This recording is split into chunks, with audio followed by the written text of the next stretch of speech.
Detective, it's me, Kim Mari. I'm not sure if it's okay to ask you for this, but is it possible to investigate Director Han Jintae's background? Ma'am, what does that mean? Are you asking me to investigate your husband? Yes, I'm sorry to say this, but lately I've been suspicious of my husband's actions. He always seems to be one step ahead of me and it makes me feel uneasy. Yes, I understand, and if you have that feeling, you should be cautious of your surroundings. Start by suspecting the secretary who manages the director's schedule. Kim Mari has a perfect plan to use Han Jintae in reverse. With the director's persistent efforts, Kim Mari finally succeeds in finding the name Jong Sun-jong. However, the medical records that should naturally exist for Jong Sun-jong's hospital mysteriously disappear. It's strange that there are no hospital records for someone who was admitted to Hedil Hospital. The director seemed suspicious and so did Han Jintae and Kim Mari. Why are they only focusing on the records from 1998? The director came to the administration office recently looking for the 98 records. The words she heard from the director of medical affairs were a bit shocking. She doesn't know if her husband is trying to find Jong Sun-jong, but if she's looking for the 98 records, there must be a reason. Lately, he's been acting strange, asking to clean up Yunwoo's room on the second floor. Kim Mari have a bad feeling about her husband. She suddenly feels a sense of something bad will happen. Is it a woman's intuition or just instinct? She quickly heads home. When Kim Mari returns home, she hurriedly goes to the second floor room. Yunwoo's belongings are gone and only Nayong's baby crib is there. Song defends Jin Nayong, saying it was their father's order. I am your son, mother. Don't I exist for my mother too? Yeon Song gets scolded, but he doesn't seem to care. Right now, I should have understood Kim Mari's feelings more than anyone else. Raising a child is useless. That saying comes to mind.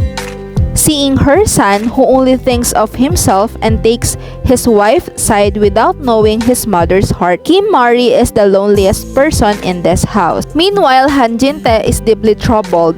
He confirms through a secret DNA test using a handkerchief stained with blood and Kim Mari's hair that they have a 99.99% blood relationship.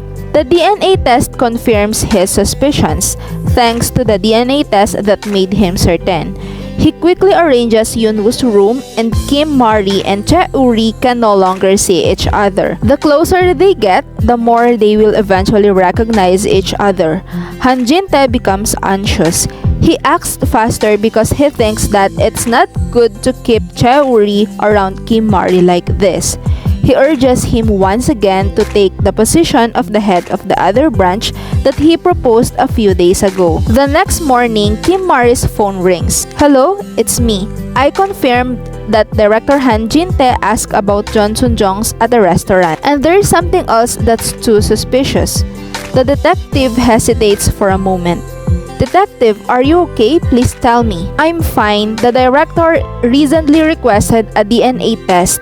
We don't know whose it is. We confirmed that the genders of A and B are different. I'll investigate further and contact you. When the detective hangs up, Kim Mari is shocked. She is taken aback by the news that her husband had a DNA test done, and she quickly realizes that if the genders are different, the most likely person is Yunwoo. Suddenly, she remembers what the detective said before. Suspect the secretary. It's always the darkest under the lamp. Kim Mari comes up with a clever plan. The next day, when she goes to work, Kim Mari looks for Kim Biso.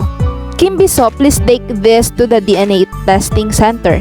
It's a zipper bag with a separate hair and toothbrush. Yes, chairwoman. After leaving the director's office, Kim Biso passes it to Han Jintae. What did you say? Kim Mari is suspicious of the DNA test? Han Jintae has a bad feeling that Kim Mari has found Yunwoo. Time passes and the results of the DNA test comes out. 99.99% match. Kim Mari deliberately leaves the DNA test results on her vanity and leaves the house in a hurry, pretending to have an urgent business. Are you going out, mother? Kim Mari casually ignores Jin Na-young's question and leaves. Upon hearing the report from Kim Biso that the DNA test results are out, Han Jin-tae hurries home. "Where is your mother-in-law? What's going on?" Han Jin-tae quickly opens the door to the couple's room. He is shocked to see the DNA test results on the vanity. It says that A and B have a 99.99% blood relationship. His heart sinks. He couldn't stop it. If things continue like this, his efforts will be in vain. Finally, after 30 years, Kim Mari's wish is fulfilled. Han Jin-tae is an absolute villain. He found Yoon-woo and still pretended not to know. And he even cleaned up Yoon-woo's room on the second floor. There must be another motive. "I will definitely expose your dark intentions, Han Jin-tae." With that determination, Kim Mari's steps become lighter. "Yoon-woo, wait for me. Mom will be there soon. I'm sorry for leaving you alone. Please forgive me." That's all for today, guys. Thank you all for watching.